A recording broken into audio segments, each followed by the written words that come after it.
My house is smelling good with all different types of foods. Audio settings button. Mute button. I don't know what that was, but it sounds like Drake the Rapper.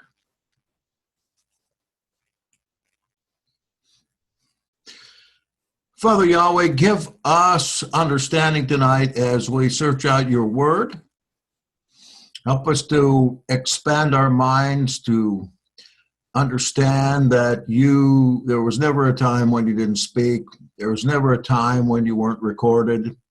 There was never a time when you weren't intimately involved in our affairs. And today, as we are once again attempting to get back to the basics, we bless you for allowing us to have the Dead Sea Scrolls and so many other texts come out of the ground these days. We pray that would be influential and that we would always be true to your word as you help us daily to expand your ministry, your ancient ministry of Yahshua HaMashiach and his dynasty. We pray in his name, amen. Okay, I'll just check one more time, see who's on. These guys that are late, they're just going to have to, they just don't know what they're missing. There's the conference center. All right, we got someone there.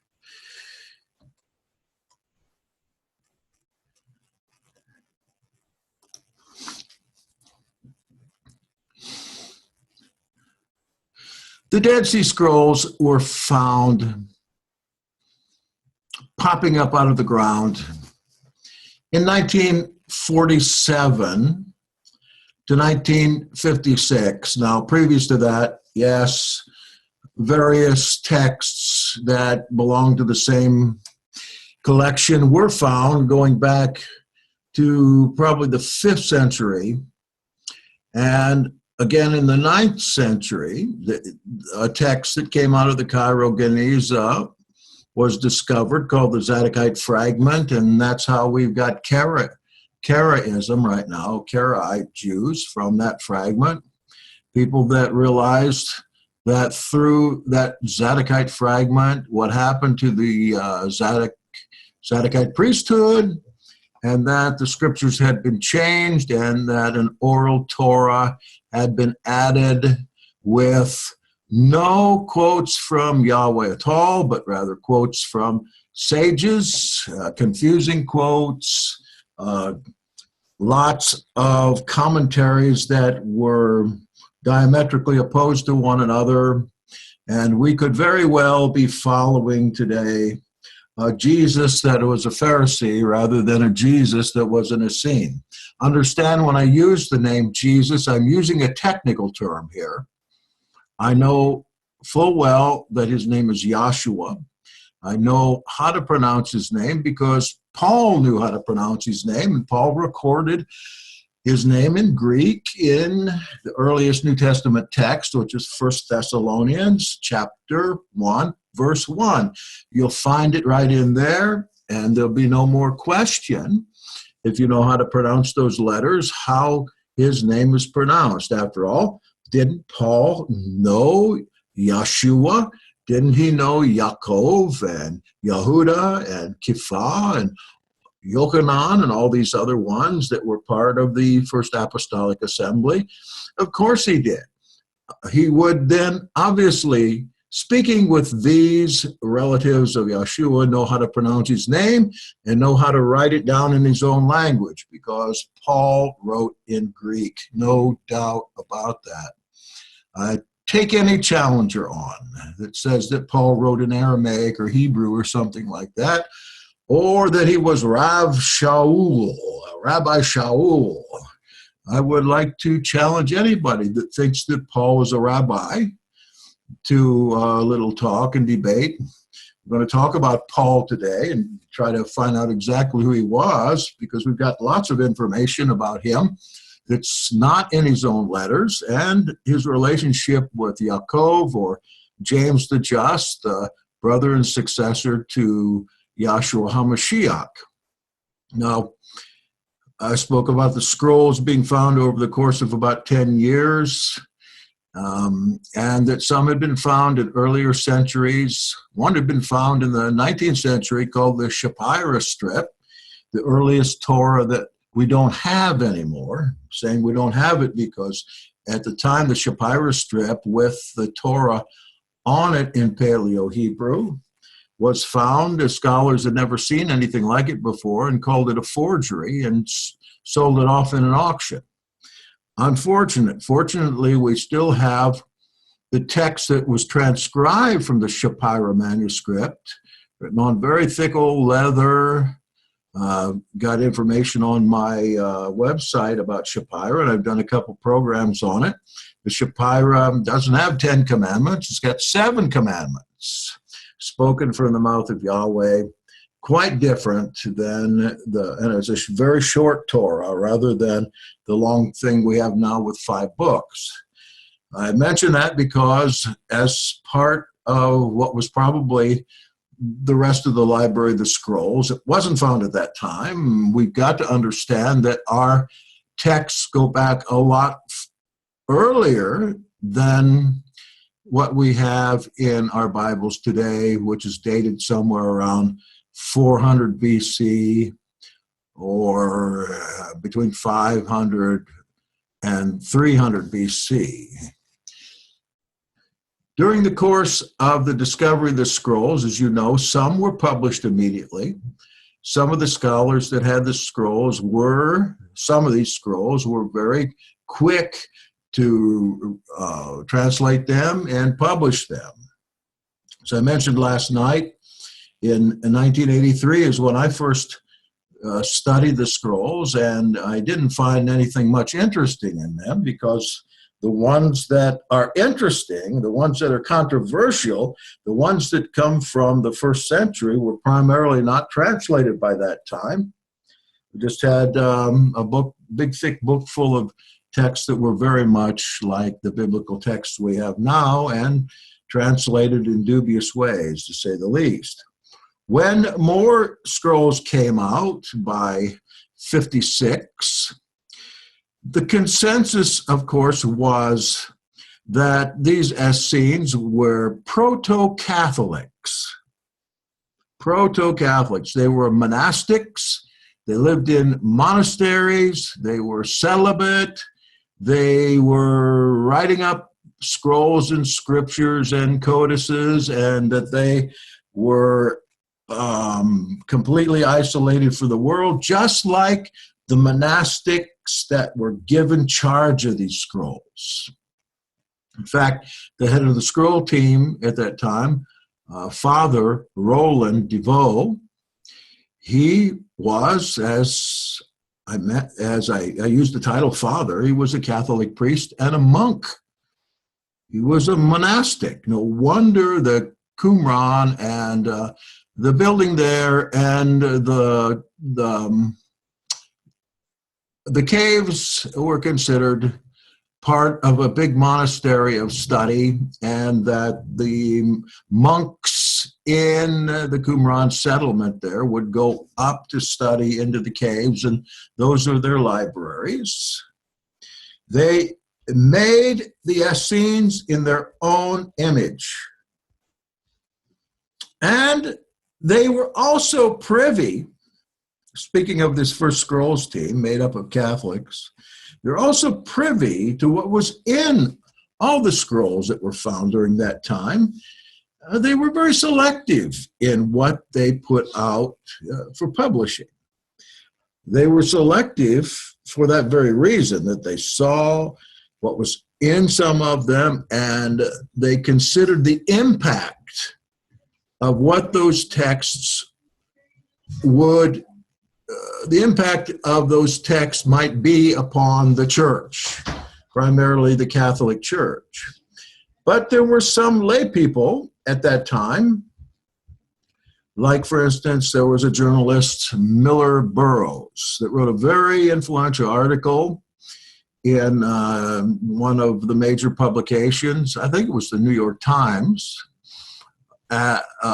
comparing what was in the scrolls that had been published and what had been written by Josephus and Philo as the very first Messianic believers of the Yahshua community. I'm loath to call them Christians, though scholars today call them Jewish Christians. I hear some people in the group coming along here. Miller Burroughs, there was, even as far back as 1790, Karl Barth, assuming the reading of Josephus concerning the Essenes. What he was really talking about there was the Yahshua movement and dynasty, and could the teacher of righteousness be Yahshua? Few more. Let me see. Charles Potter. Charles Potter was a Unitarian minister, lived in end of the 19th century through half the 20th century. Unitarian minister, started as a Baptist, lost his faith, and became the founder of the Humanist Society, first humanist society, which he considered to be a quasi-religion, and he based his religion of humanism on the Essene faith and the scrolls that he knew of and the writings of Josephus and Philo. Charles Potter wrote a couple very influential little books, which I have. One of them I've got right here someplace. One of the books is called, Did Jesus Write This Book? He's speaking of Second Enoch, a book that is very, very much like the writings of Yahshua that we have in the New Testament, especially the Beatitudes. In this book, Second Enoch's full of Beatitudes, also full of heavenly journeys. It defines 7 or 10 heavens and what are there. And it also talks about the birth of Melchizedek. So Potter thought maybe Yahshua wrote this book because it was so similar to what he talked about. And maybe he did. The other little book that I have here, that you can get these for nothing nowadays, is The Lost Years of Jesus. It seems to me like these books that were written before this standard model became the model of the Essenes that we have heard about from scholars. They all connected with the movement of Yahshua, but the Catholics resisted in this. Charles Potter. Did Yahshua write this book? Right? Maybe he did. Finally, there was a great scholar at that time that did the same thing, was very influential. André Dupont Sommer, clear back in 1950. When only a few scrolls were available, he wrote, The Galilean Master Appears.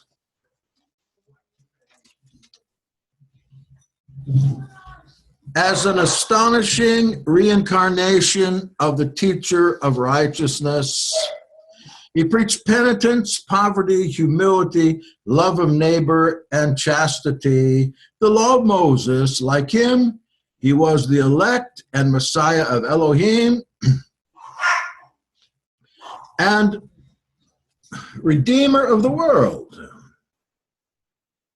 Both were the objects of priestly hostility. Both condemned to death. Both pronounced judgment on Jerusalem. Both prophesied 40 years. And at the end, both judge. The people that believed that the scrolls and the Essenes were anything like the first Jewish Christian movement, they were ostracized to the point of even friendly fellowship with other scholars and colleagues because of their view that went so against this original standard model by the priestly bunch of people that had the scrolls and were trying to translate the scrolls, that They were completely ostracized, and the whole idea of Yeshua being involved in the scrolls died out. Hey, you guys, I'm broadcasting down here. Okay. Okay, come down anytime. Already started.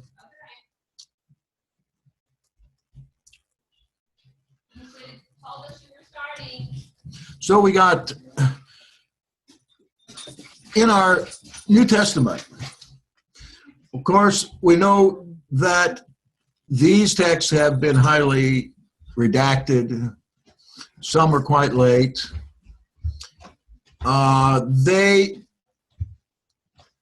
Of course, they emphasize the teachings of Paul. Hello. I already started this. No, sorry. That's all right. That's all right. Just, tonight, because you're late, we're going to have to pass a plate. That's all there is to it. And Paul has purportedly 13 letters in the New Testament. Of those, we're pretty certain that 7 of them are genuine, 6 are not. So we've got an original Paul, and we got maybe 4 other second Pauls or pseudo Pauls. But even though these writings are very contradictory, if you take a look at, say, Romans versus Colossians, or Corinthians versus Ephesians, you're going to see a huge difference in the theology of the two. The later the Paul, the more Gnostic it gets. There's one particular passage that I want to point out, and that's in Galatians 2:20. There's auxiliary passage to that in James 2:20. This is easy to remember, 2:20. We see in Galatians an ongoing dialogue with James in his epistle. If we take the second chapter of both and we line them up, we find that the topics are right in line. It's like one is answering the other. And in fact, that's got to be the case. There's no other explanation for it. This particular place, the 2:20, hello. Paul says, very familiar passage, you probably know it by heart, I am crucified with Christ. Nevertheless, I live. Not just I, but Christ, Christos, lives in me. And the life that I now live, I live by faith in the Son of Elohim who loved me and gave his life for me. What does James say to that? Go to 2:20 in this dialectic, and James has just a short word for Paul regarding his claim. He says, you empty man. Why does James say that? Paul says, your brother is dead, but his spirit has come into me when I died with him.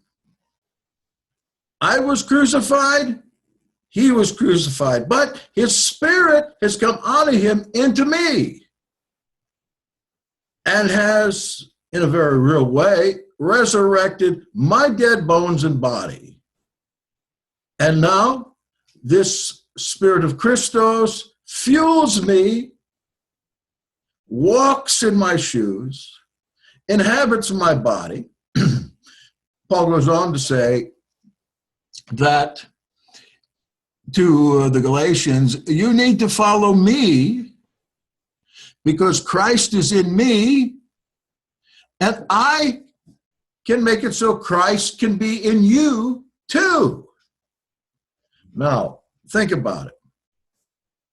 I don't know if you have a brother or not. If you had a brother, your brother died, and somebody claimed that he had died too, and that the spirit of your brother had inhabited him, and though his body was dead, he's made alive because the spirit of your brother was moving his legs and moving his mouth and getting his heart beating.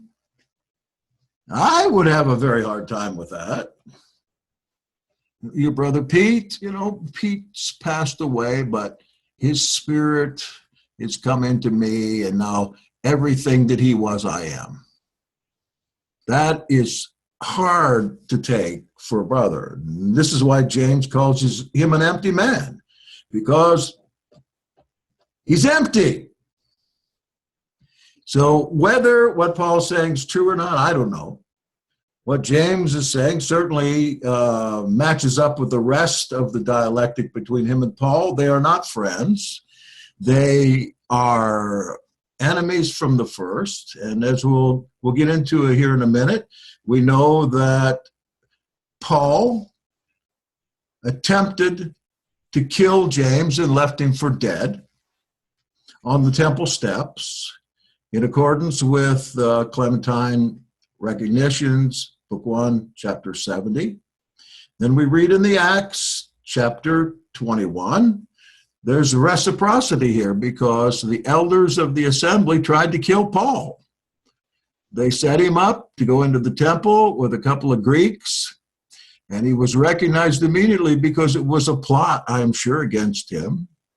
Paul comes out, his life in jeopardy. He goes to the Romans, and all of a sudden he is assigned a cohort of 470 Roman soldiers that, if we look at the Apocrypha, we find these same soldiers escorted him not only to Rome, but to Spain, Britain, Gaul, Helvetia, and then back to Rome again, where he preached through the military outposts in Europe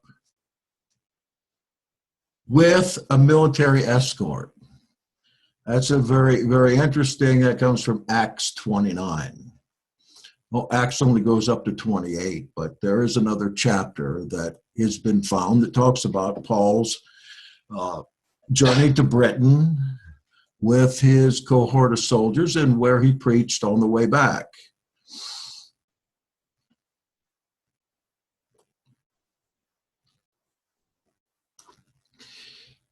Our canonical Gospels just don't tell us much. What they do tell is sometimes dubious because we've got brothers of Yeshua. We got a whole family there, cousins, a mother, perhaps even a father, who in the Gospels and Acts are put down completely, marginalized, minimalized. We know that though Yeshua's successor by the laying on of hands was his brother Yaakov, still, anything that those brothers do in the scripture is contradictory to the Messiah. And when we get to Acts, it's awfully strange that it takes us 15 chapters till we get to the Jerusalem assembly, where James turns up. And he doesn't only turn up there, he's the decision maker for the entire movement when he talks about how the Gentiles might be brought into the Messianic assembly. Remember, there were 4 or 5 different things there: no eating of blood, no fornication. And he says, and isn't the Torah of Moses taught every Sabbath in the synagogue? The assumption was that the Gentiles were, in some respects, going to become Jews to do that. So we are not informed by the canonical Acts about much of anything concerning James and his brothers. We got to go to other sources for that. Thank goodness there are a number of other sources that we are not really encouraged to read in church or religious communities. We are, in fact, where I go to church, I'm told every Sunday you should read nothing but the King James Bible. I imagine that's typical. No books, no novels, no commentaries, certainly no Apocrypha. You read the King James Bible, that's the only thing in the world worth reading. But there is a lot out there that believers don't know about that might change their mind about everything. One of those sources is Eusebius of Caesarea or Caesarea. Eusebius was bishop of Caesarea in Palestine during the reign of Constantine, the emperor. He was there 260 to 340.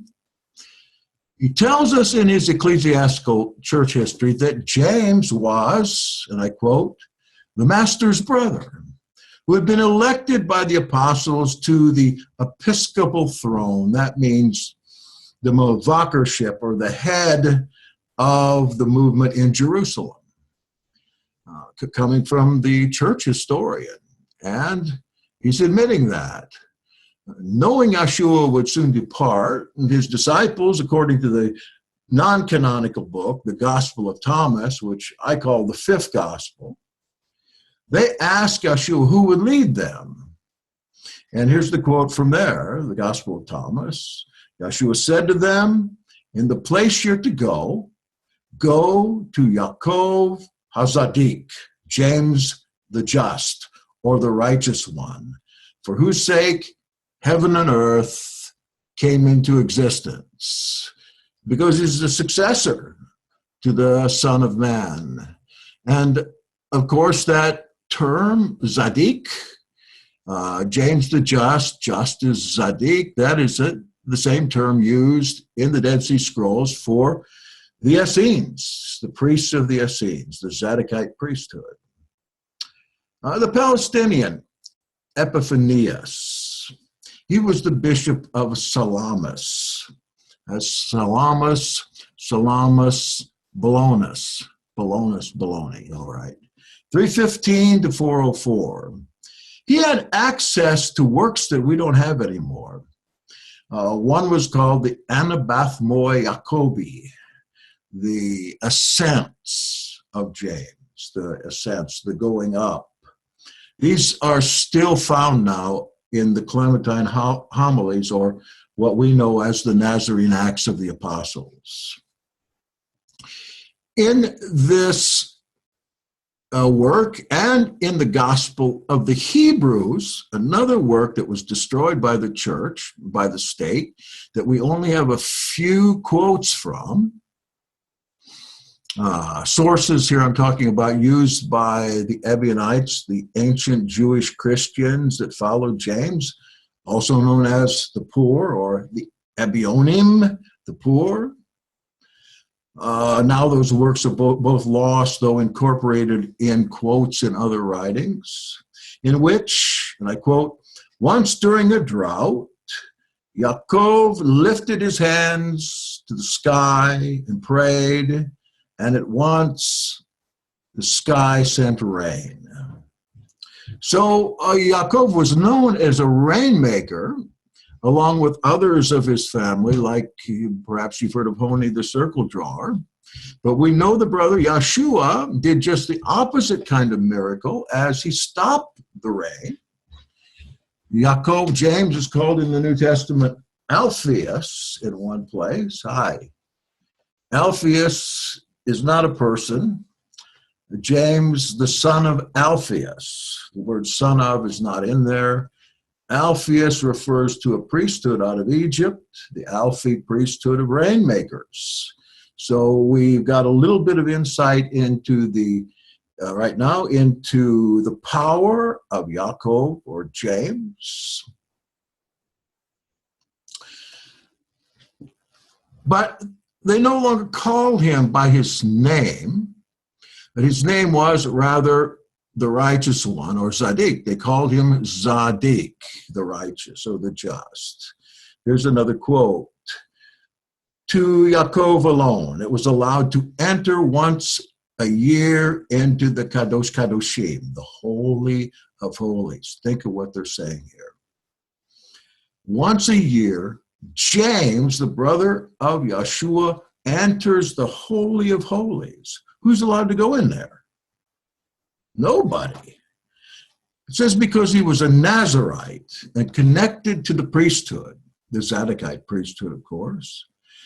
Hence, Mary was related in two ways to Elizabeth, That's John the Baptist's mother. And James was a distinguished member of that Zadokite priesthood because the two tribes alone were linked to one another, the royal tribe and the priestly tribe. This is, again, according to Epiphanius and his Panarion, or his medicine chest of heresies. Two tribes connected. How do they get connected? If you look at Yeshua's genealogy, there is a person of note in there that we never look at. His name is Jotham. Jotham.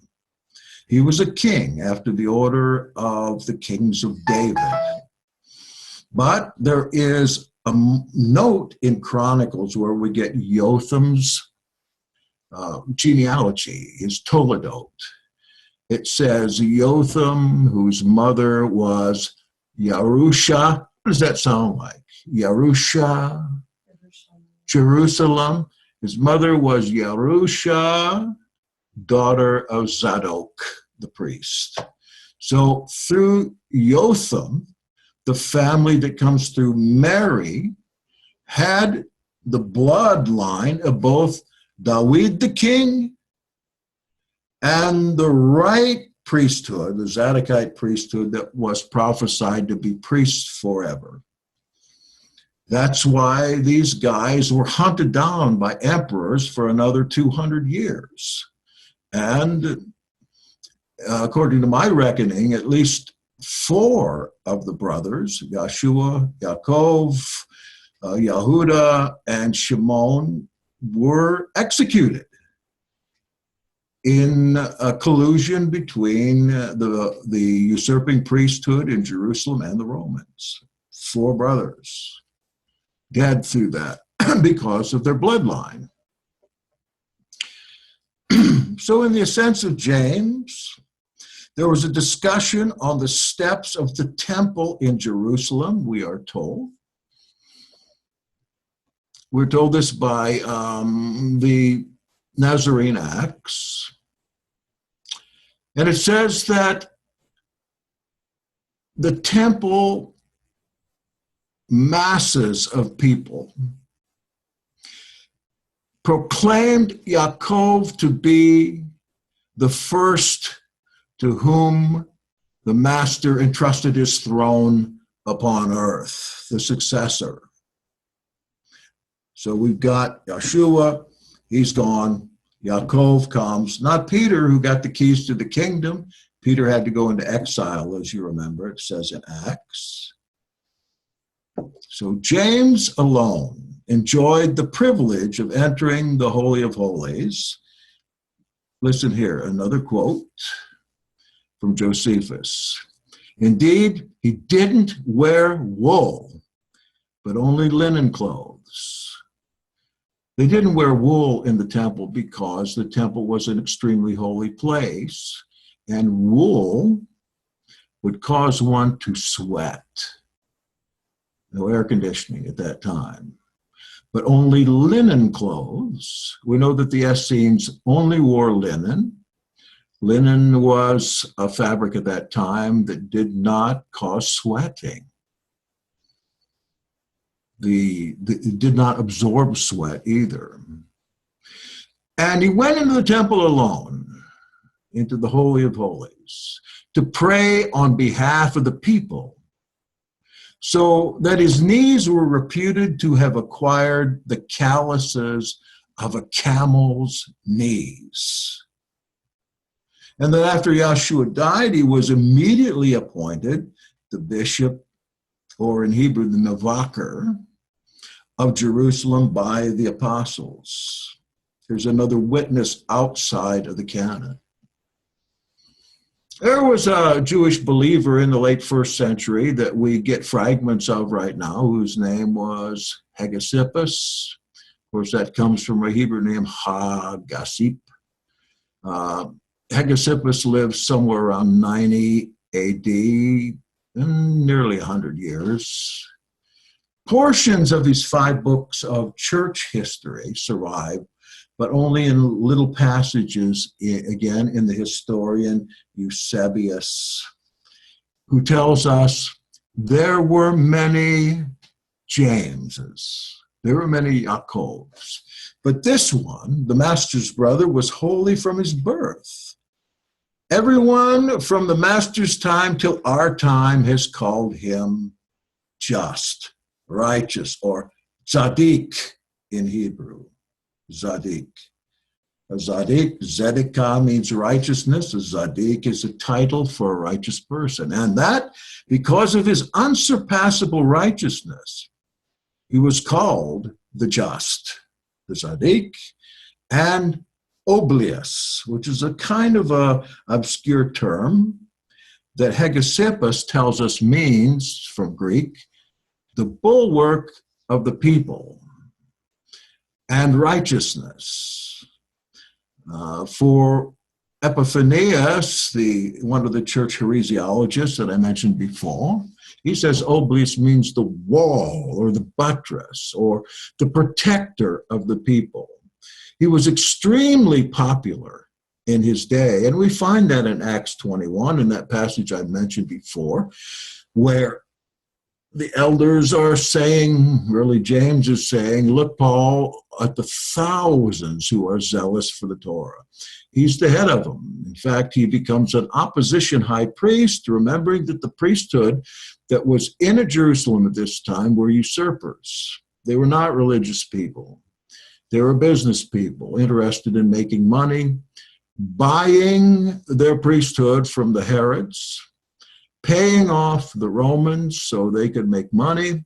And that's what they did with their hot dog stands and beer concessions and pennants and flags and little olive wood characters of Jesus in the manger inside the temple.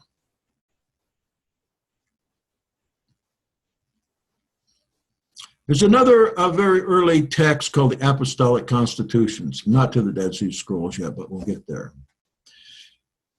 The Apostolic Constitutions tell us that Yaakov was the brother of Messiah according to the flesh and the one appointed as the Mavaker or overseer or bishop of Jerusalem by the master himself. Here's another witness.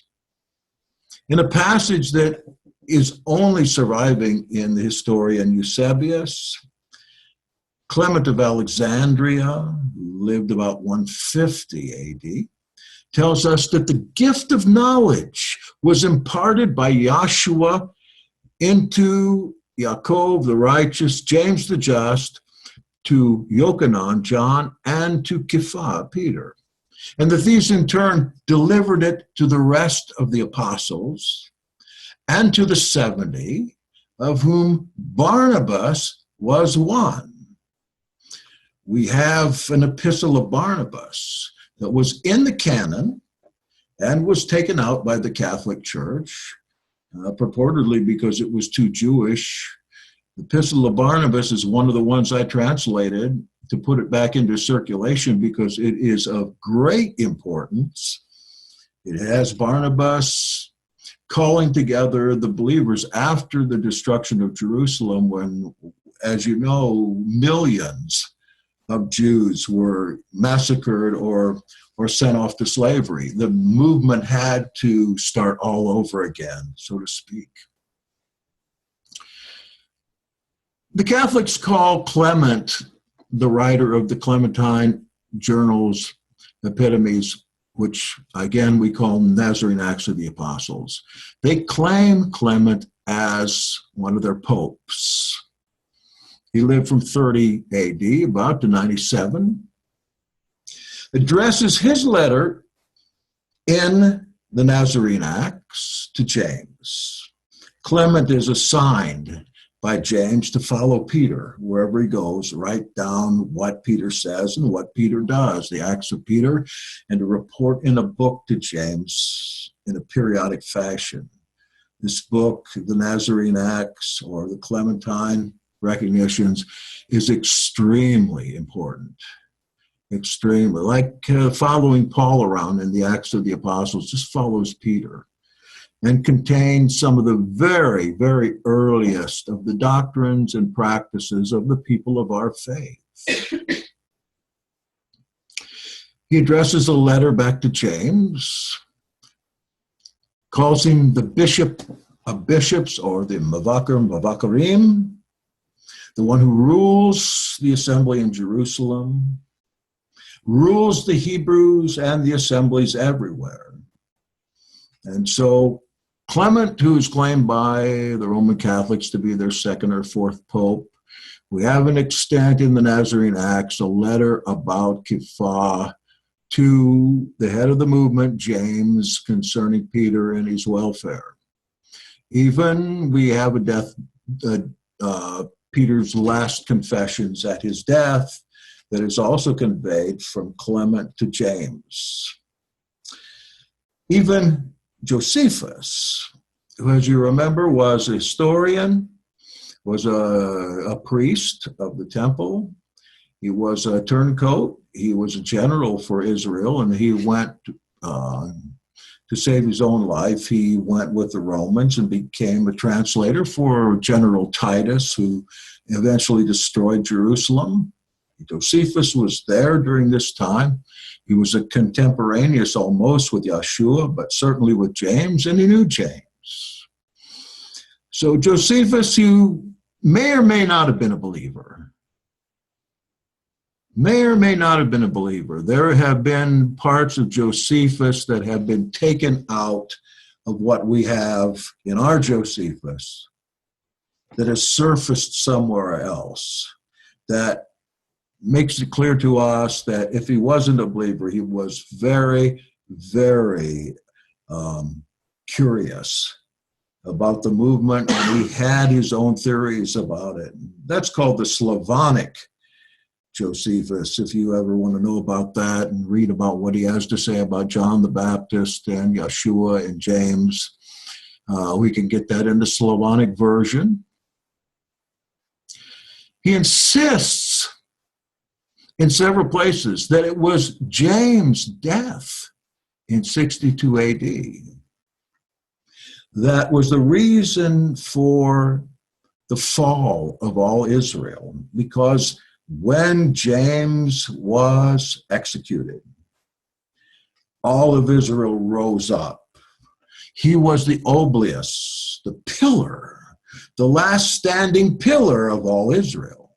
The other ones being John the Baptist, his brother Yeshua. The only pillar left was he, and when he fell, the Israelites revolted against Rome. Because again, we have the priests and Rome in cahoots to kill James, just like they did Yeshua. These things, says Josephus, that is the uprising and consequent destruction of Jerusalem by the Romans, happened to the Jews in requital for James the Righteous, Yaakov HaZadik, who was a brother of Yeshua known as Christos, or Messiah. For though he was the most righteous of men, the Jews put him to death. I'm going to learn about that death in just a minute. This same passage is also remarked by Origen, who was an early, what we call a church father, but more of a Nazarene style from France. Origen, some people pronounce it Origen, but it's Origen. And Jerome, the translator of the Greek text of the Bible into Latin, that translation called the Vulgate or the Vulgate, only exists in Eusebius's commentary on the Galatians. And it's interestingly enough, this remark is no longer extant in any manuscript that we have of Josephus. It's been cut out, but it's been discovered again in the writings of the church historian who quotes him. Now, Eusebius, the historian, quotes Josephus extensively many times. Why is that not in our copies of Josephus anymore? Curious, very curious. What he purports that Josephus said was, so remarkable a person must Yaakov have been, so universally esteemed for righteousness, that even the most intelligent of the Jews felt this was why his martyrdom was immediately followed by the siege of Jerusalem, which contradicts the Christian belief that the temple fell because of the death of Jesus. And Origen is well aware of it in his writing called Contra Celsus, that is, against Celsus, who also says that, and I quote, "The wonderful thing is that though he," that is Josephus, "didn't accept Yeshua as Messiah, he yet gave testimony that the righteousness of Yaakov," James, "was so great that the people thought they had suffered these things on account of him." For his part, Jerome, the translator, who lived with the Nazarenes in Israel, in his publication Vita, or Vita, V-I-T-A, just means his biography, his life, this same Josephus records the tradition that this James was of so great holiness and reputation among the people that the destruction of Jerusalem was believed to have occurred on account of his death. Likewise, in his commentary, he says, "So holy was James that the people zealously tried to touch the fringes of his garment. These are the fringes commanded to be worn by observant Jews in Numbers 15:38, which I'm not wearing today for some reason, so that when you see them, you'll remember all the commandments of Yahweh and do them." These, again, are the words of Jerome, the Roman Catholic translator, who in many ways calls the Nazarenes and Ebionites heretics, but he tells us the truth about his own observations being with the Nazarenes and learning the Hebrew from the Nazarenes. "For whose sake heaven and earth came into existence, holy from his birth, the righteous one, bulwark of the people, Jerusalem falling on account of his death." Really strong words. We can't lightly dismiss them. I've had people dismiss such words because where are they in the Bible? Is that in Torah? If it's not in Torah, I don't believe it. You wouldn't believe how many times I've heard this. Where do you find that in Bible? Not just any Bible. It's got to be in the King James Bible, or as some of my friends call it, the St. James Bible. Yet these comments about James are consistent with all the sources that we have that talk about him. Obviously, much more than we have about the Messiah. It's important to point out that our sources aren't presenting Jacob as just the head of Christianity, but the most popular Jewish leader of his day. The Tzaddik, the famous one, righteous par excellence, whose death brought the downfall of Jerusalem and is in keeping with the notion of Proverbs 10:25 and the Kabbalah, Zohar 159, that the Tzaddik is the foundation. Remember, we talked about the obelisk, the pillar. When he became the last pillar, they called him Hayasod. Hayasod, the foundation of the very nation of Israel.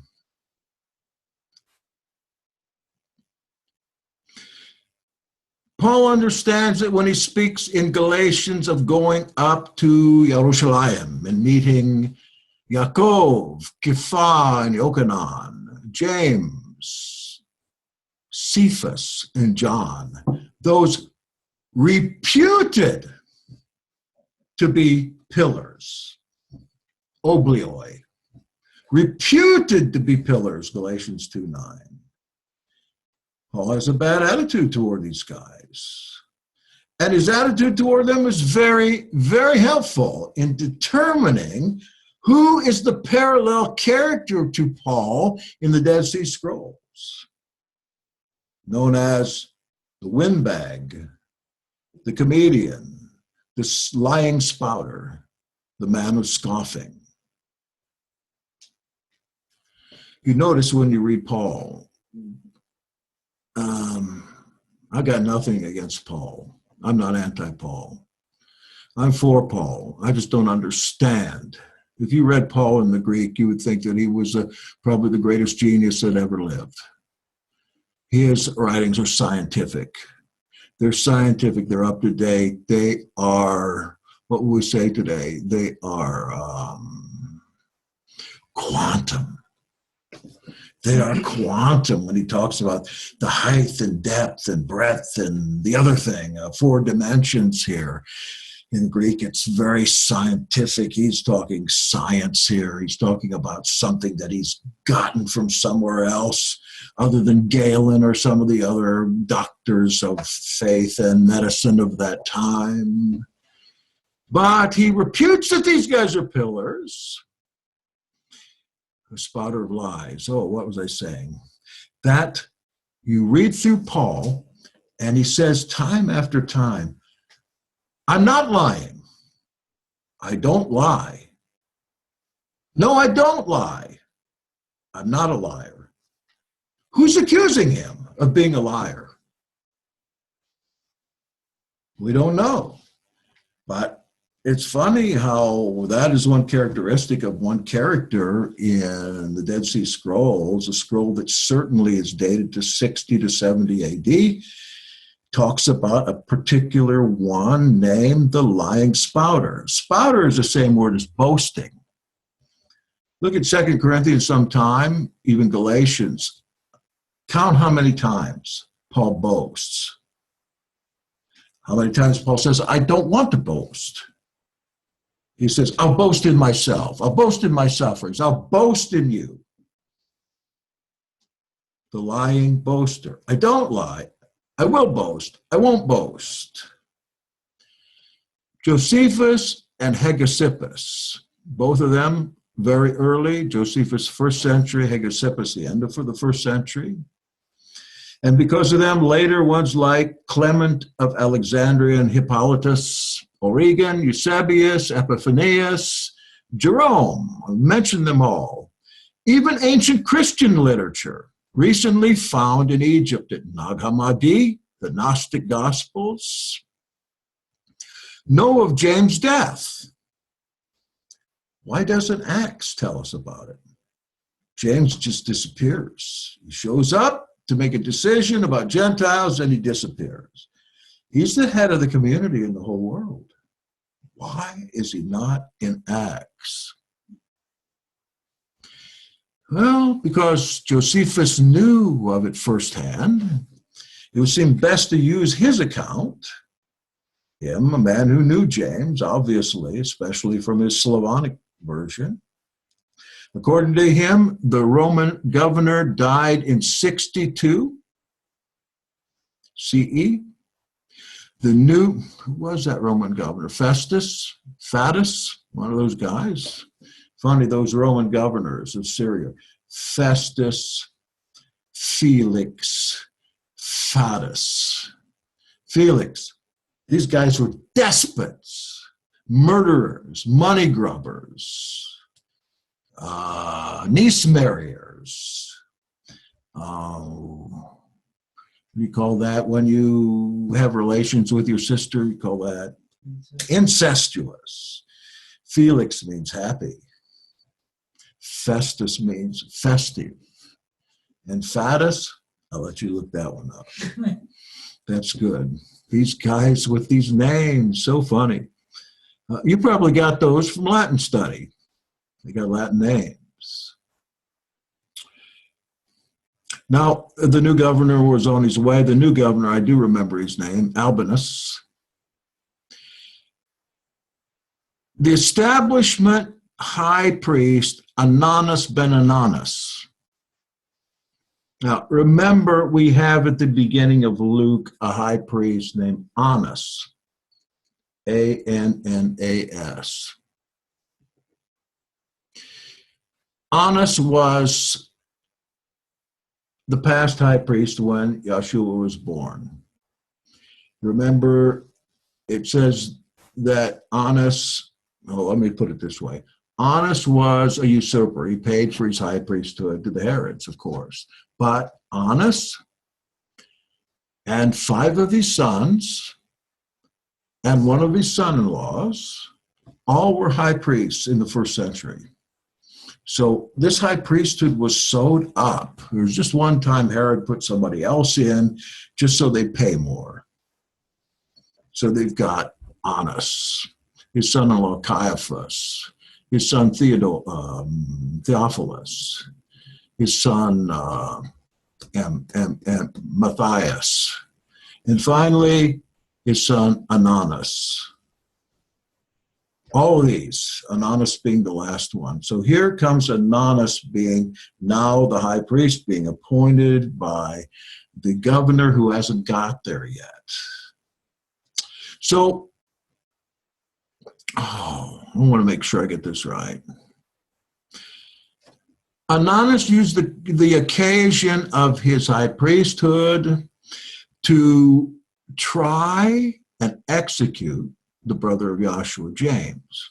Again, this is in 62.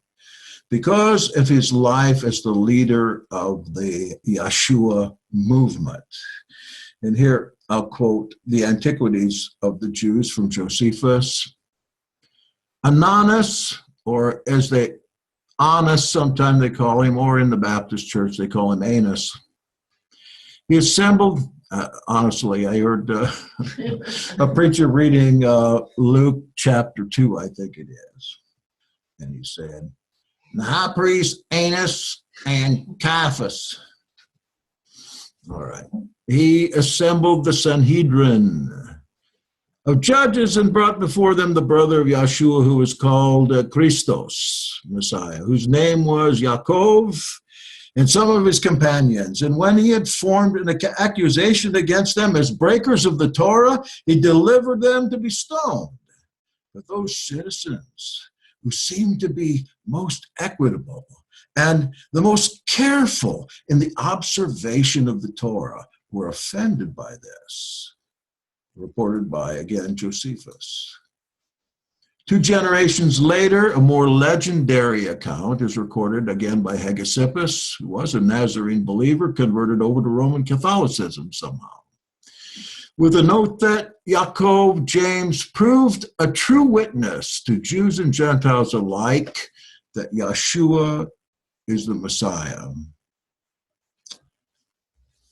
In the Nazarene Acts, the assembly of the master, which was constituted in Jerusalem, was most plentifully multiplied and grew, being governed with the most righteous ordinances by Yaakov.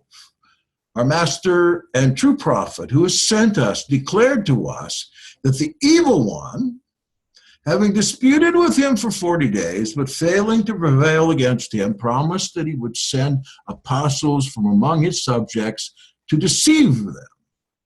Therefore, above all, remember to shun any apostle. This is Peter talking, Kipha. Shun any apostle, teacher, or prophet who does not accurately compare his teaching with Yaakov. And this, even if he comes to you with recommendations. See, James had a vault, and he kept the preachings of Peter in that vault. So, because Peter had asked him, don't let anybody read my teachings unless they're approved, because already people are going out there and writing stuff in my name that I never conceived of, and I'm not even dead yet. That's why we have 1 Peter in the Bible. I call it Peter Paul. It's simply not Petrine, it's Pauline.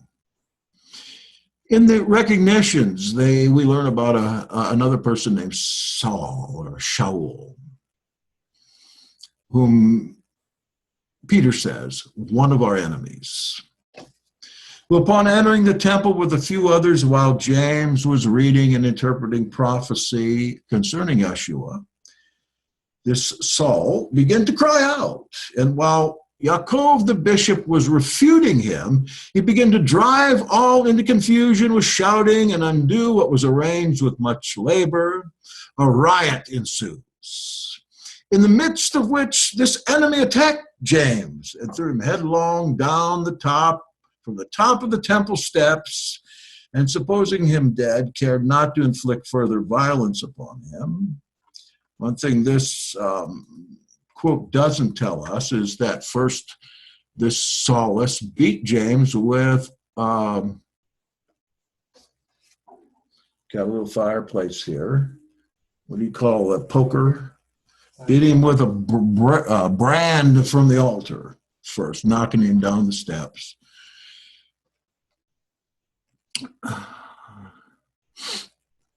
Though James doesn't die at that time, both his legs are broken. That might account for the earlier attestation that he had knees like camels from praying on them. Maybe he broke his legs in those places.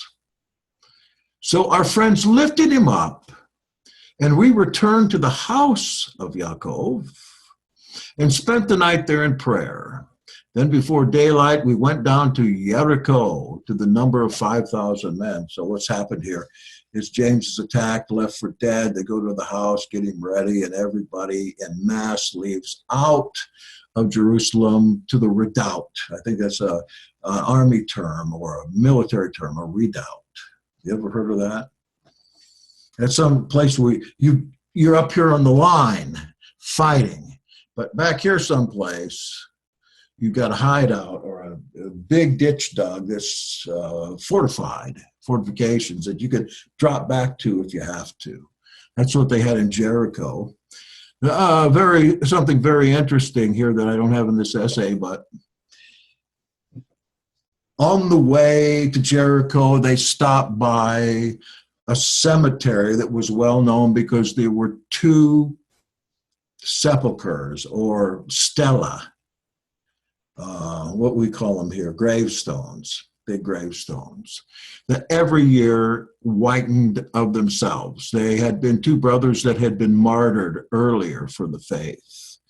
And the explanation is that these two whitened of themselves every year as a sign to unbelievers, that these fellows that had been martyred weren't dead, but were alive in one form or the other. So the miracle was that every year when those things would gray during the winter, back in the summertime, they would get white again.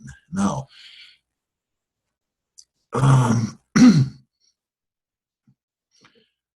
some have argued that the Nazarene Acts is nothing but a novel because there's nothing in it that we could find archaeologically.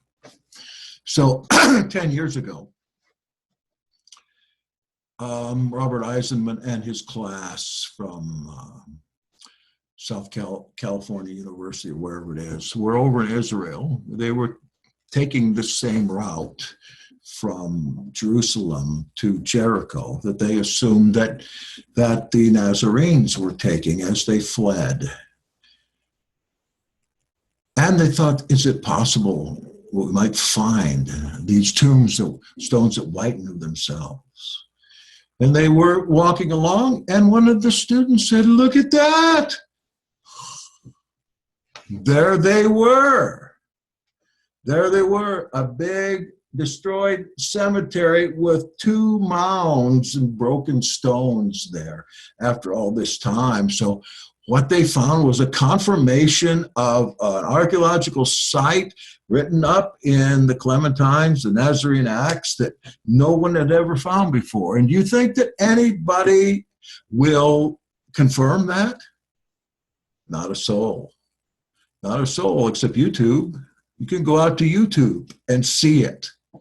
See it there. So we've got an actual historical confirmation of that particular book. As for Shaul, it tells us in the Acts of the Apostles, he made havoc for the ecclesia, and breathing out threatenings and slaughter against the disciples of the Master, went unto the high priest and desired of him letters to Damascus, to the synagogues, that if he found any of this W-A-Y, the way. That's what they called themselves. The people in this book, the Dead Sea Scrolls, throughout, call themselves the way, exactly the same. Those of the way, whether they be men or women, he might bring them bound to Jerusalem. And on this trip, now according to the Acts of the Apostles in the Bible, Paul first sees Yeshua. But the manner in which he proved that this was the Christos, the Christ, and I quote, confounded the Jews who dwelled in Damascus. And that after this, the Jews took counsel to kill him, watching the gates night and day to kill him. There's so much side stuff going on. Here's Paul in Damascus. He writes that I had to let me down over the wall in a basket in Damascus. Well, you got to know that, first of all, that Paul is the grandson of Salome Herod. That's Herod the Great's sister, Salome. Paul had brother, Costobarus. Paul had a sister. We read that in Acts. Her name was Cypros. He had a nephew we read about in Acts. His name was Julius Archelaus. What this means, we talked about last night, Paul greeting his kinsman, Herodian, the littlest Herod, and missing the littlest Herod's mother, Salome, who had John's head on a platter. Josephus talks about this same Saulus, about his being a riotous bandit in Jerusalem and causing all kinds of problems. And he says that Saulus and his brother Costobarus got away with this all the time because they were kinsmen of the king. Funny that this account of Saulus in Josephus, book 20 of the Antiquities, is right after the death of James. There's the death of James there, him being stoned after he's thrown off the parapet of the temple. And then right after that, and a riot ensued, Saulus and Costobarus approaching people, beating, and just like in this temple steps thing. And they get away with this every time because they're cousins to King Herod Agrippa. They're cousins to all the Herodians. He comes from Herod's sister, the notorious Salome, through Aristobulus III was his father. His mother's name was Cypros. You can look right on the Herodian genealogy, and there he is, Saulus, Costobarus, Cypros, his sister, and then Julius Archelaus. Paul was a Herodian. No wonder they were scared of him. No wonder, we'll go on with this. I think we'll get to that. No wonder he would make havoc for the assembly. The side story again, another side story here is the reason that he made havoc for the assembly is because as a Herodian, it was his ambition to marry the daughter of the high priest. High priest at that time was Theophilus, the high priest. Funny that Luke writes to a Theophilus. We don't know who he is, but there's a high priest at the same time he's writing named Theophilus, the very same one that Paul wanted to marry his daughter, and Paul took this on to prove himself as the type of person they would want in the family to marry their daughter. Paul, you notice Paul eschews marriage in all his writings. Maybe the one that he wanted, he just couldn't get because of his conversion. And, all right. I'm getting off the subject like crazy. Oh, but the letting down in the basket, Paul preaching Paul preaching a peaceful message of love your neighbor, etc. And he gets in trouble. They want to kill him and put him down. You have to put him down in a basket. What it doesn't mention there is he is a Herodian at that time. The king of Damascus, Aretas, was at war with Paul's cousin, Herod Antipas. Why? Because Herod Antipas dumped Aretas' daughter, whose name was it'll come to me. I know you don't care anyway. Dumped his daughter to marry Herodias, his brother's daughter, who was also his niece. And this is where the Salome thing comes. Remember, we've got Herod Antipas and Herodias, his brother's daughter, and she brings her daughter along, Salome. There was a war going on there between the two. And Paul, the cousin of these people, is in Damascus. Is he preaching a gospel of peace and love? Or is he recognized? He would have been famous at that time, well known, because every kingship in the entire Middle East was a Herod was on the throne. Not just in Jerusalem or Israel. Everywhere out there in all these little provinces, all these little places, a Herodian, including in Parthia. There was a Herodian on there too. That was a big empire to the east. So he's let down in the basket because he's preaching love. I don't think he's, we wouldn't want to call the founder of Christianity a liar, though, even though the Dead Sea Scrolls does. This is how Paul comes to know the movement. He says, I certify to you, brothers, that the gospel that was preached by me is not man's gospel, for I didn't receive it from a man, nor was I taught it, but it came from a revelation of Jesus Christos. For you have heard of my former life in Judaism, how I persecuted the assembly of Yahweh violently and tried to destroy it. But when he who had set me apart before I was born and called me through his grace was pleased to reveal his Son to me, that is Jesus Christos, in order that I might preach him among the Gentiles, I did not confer with flesh or blood, nor did I go up to those who were apostles before me, nor did I go up to those who were apostles before me. Remember, the purported pillars, he says in Galatians, but I went away into Arabia and again returned to Damascus. Why would he go to Arabia? That's a big mystery about Paul. It seems simple to me. Paul's a Herodian. That's where they were from. The Herods were Idumeans, all raised up in Rome. Paul's part of that. He goes home after this whole ordeal in Damascus. He goes back where it's safe, to Idumea. That's Arabia. Of course, this is all speculation based on accounts from ancient sources, contemporaneous sources, but they begin to add up after a while. Then he says, after 3 years, I went up to Jerusalem to visit Kepha and stayed with him 15 days. Don't tell me that Paul didn't know how to say the name Yahshua.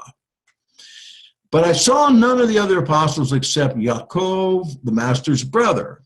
Now the things I'm writing to you before God, here we go. I do not lie. If you have bitter jealousy and contentious in your heart, do not boast and lie against the truth. This is what James says to Paul in the